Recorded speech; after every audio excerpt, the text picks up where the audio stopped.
Hey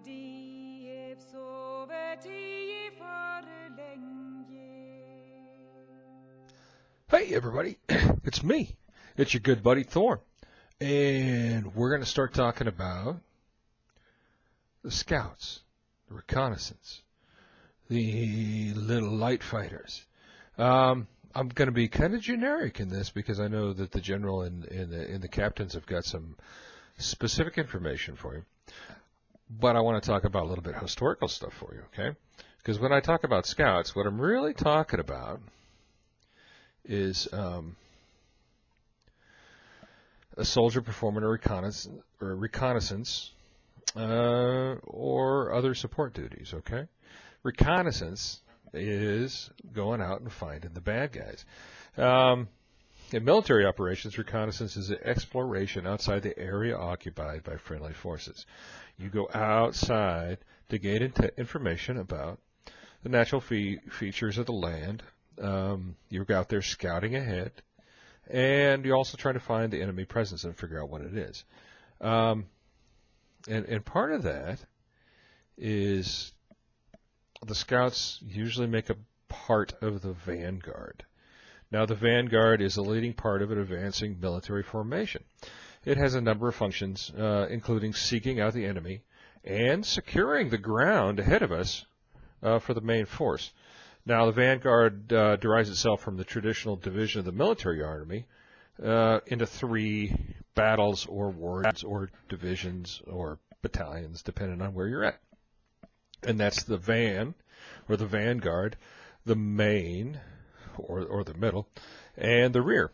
And the term vanguard originates with the medieval word avant-garde, which means the ward to the front. I mean, it makes sense, doesn't it?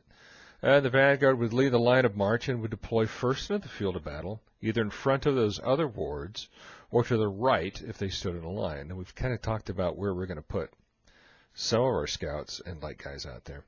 Well, let's take a look at this chart. Remember this? Okay, and we had this up a while ago, and this is our chart of kind of how the battle lays out. And the van would come in and set the ground.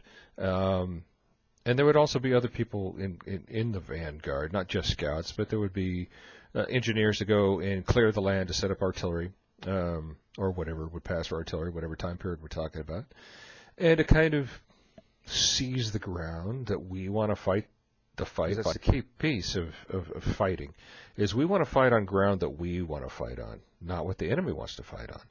And if we come up into an area that he's got a highly defended piece of ground, we'll just bypass him. We'll go around him. We'll pick another piece of ground to fight on and force him to come to us.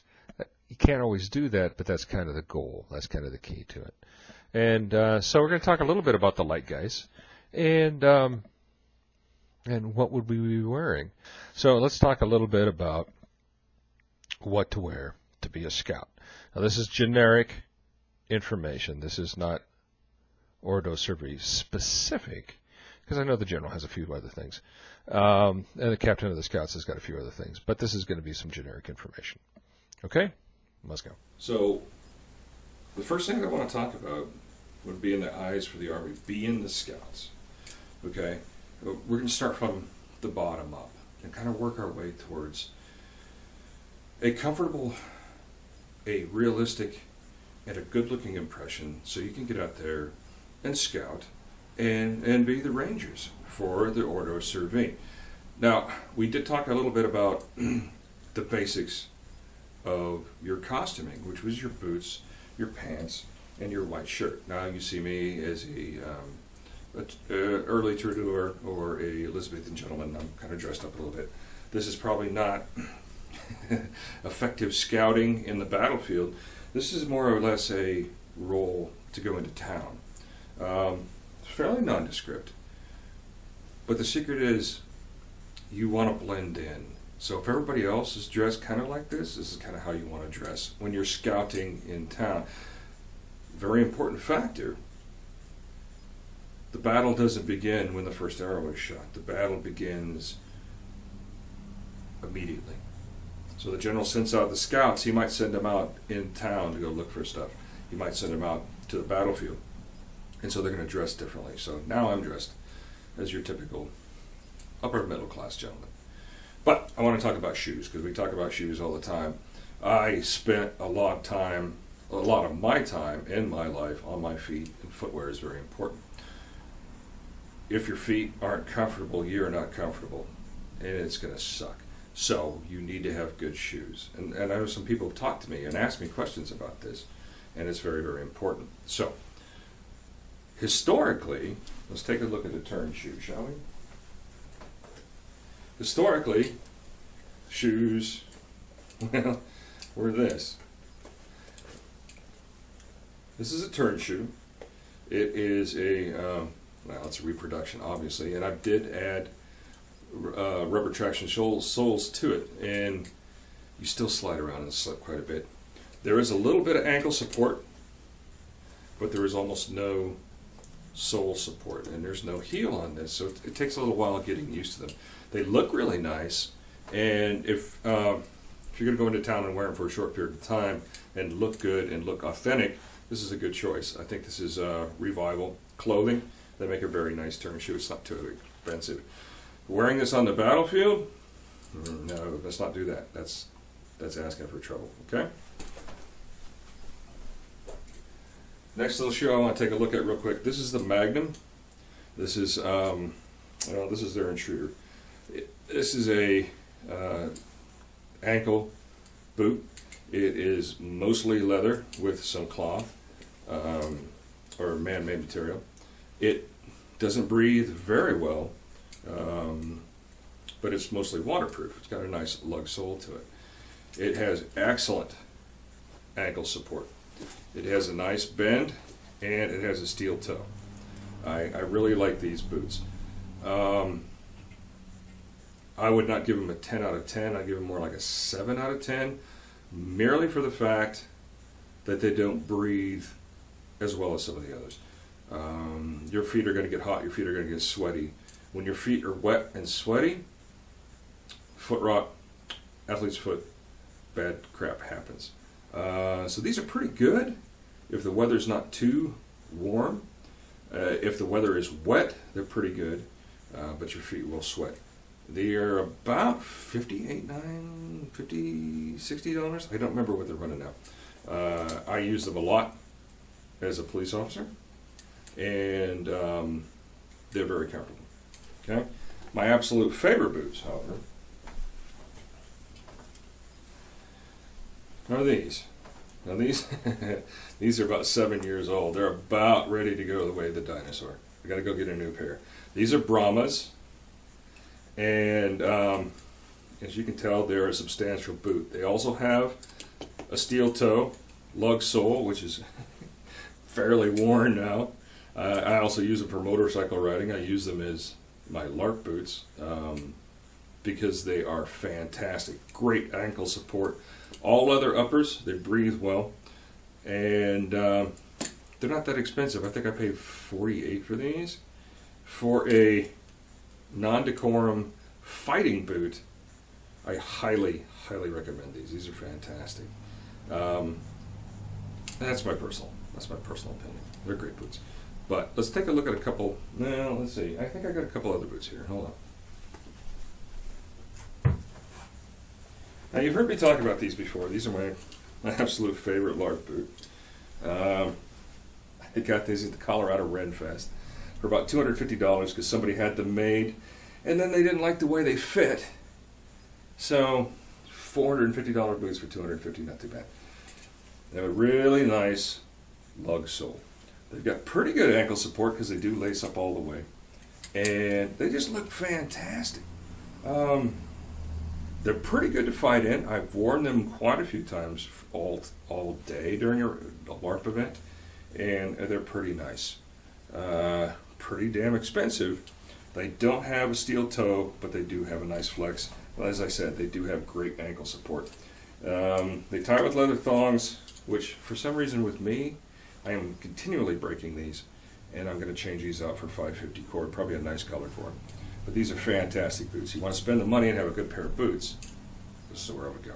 But let's look at one more. Typical LARP boot. Okay. This is a Lark boot I got online. It is a high top, leather construction. It's not a bad sole. There's no steel toe. There's no real ankle support because it is very, very soft leather. They look really nice and they're fairly comfortable. The only downside to these is they're lined with a man-made. I don't even know what to call it. It's like they're insulated, and maybe that gives this man-made leather a little bit more support. But they are incredibly warm, and there is absolutely no ankle support. Your foot does have a tendency to roll out. At least mine does. For short periods, they're really good. I use them with just about everything. Trying to figure out a way I could wear them as a Klingon. Haven't quite figured that one out yet. But they're pretty good. I think these are about $48 online. And I think I got these off of Amazon. I think I said that though. Not bad. For the battlefield, I would stick with a lace-up boot. I really would. And I would really stick with that ankle boot. And me personally, I'm going to stick with the Brahmas. I just like those. They're comfortable. And for a low ankle boot, they're very good. Now, I know a lot of people like to have a little higher boot than that. And let me show you something that Mytholin puts out that is just, in my opinion, incredible. Okay? And you can see the Great Gray Hobbs is here, giving this editorial support. Okay. All right. This is Mytholin's boot topper. Can I put this here? Thank you.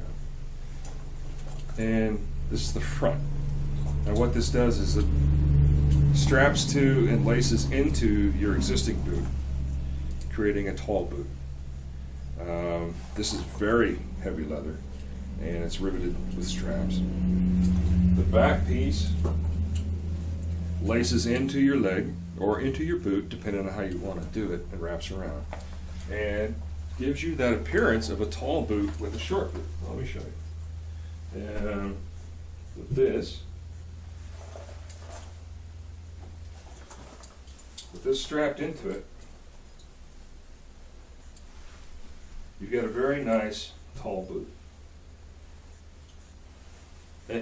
And I'm going to wear this out, and I'm going to show you what this looks like a little bit later on.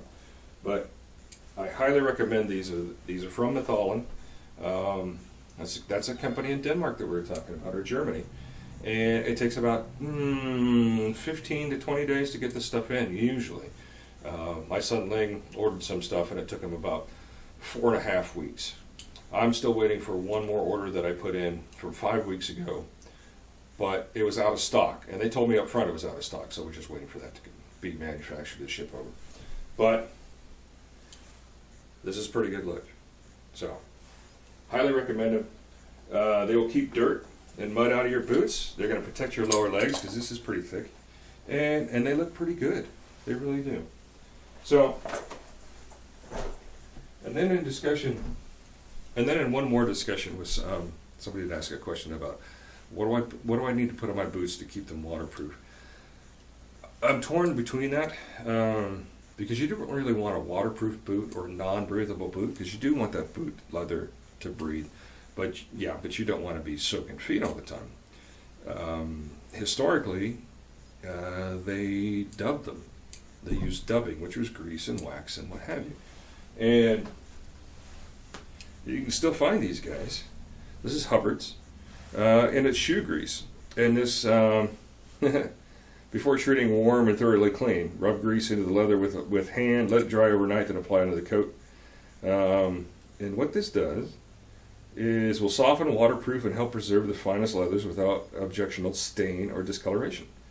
Hubbard's grease can be used for leather, coats, golf bags, and general sporting equipment. And this is the Hubbard shoe grease, and they're made in Oregon. And this is, you rub it in and let it dry, and it does waterproof the boot, and it keeps it supple and clean. Now, This is kind of hard to find, if you can find it. I'm not even sure these particular people are in production anymore. So, snow seal is almost the exact same thing. This is the modern stuff. All season leather protective. It cost me $4.69 at True Value. And what it does is that exact same thing. It's beeswax waterproofing, lubricates leather, and protects against drying and deterioration for far longer than grease, oils, or animal fats, which is how we used to do it. Well, not me personally, but way back in the day, that's how they did it. Snow Seal is a neutral wax and, unlike other products, will never weaken, decay, or break down the leather or stitching or seams. So, but caution, this will somewhat darken your leather. But if you're wearing black boots, it's going to be fine. If you're wearing a brown boot, it's going to tint it that slightly darker color. So, so that's for boots. Like I said, I'm going to go, now, if I'm going to be a scout, if I'm going to be out on the field in front of everybody, personally, I'm going to go with the Brahmas, and I'm going to wear the leggings or those gaiters from Mathalan. Okay? Let's look at the next selection of stuff that we have up for. Let's look at the next selection of things we want to wear as a scout, or as a ranger, or as a light infantry soldier. Yeah,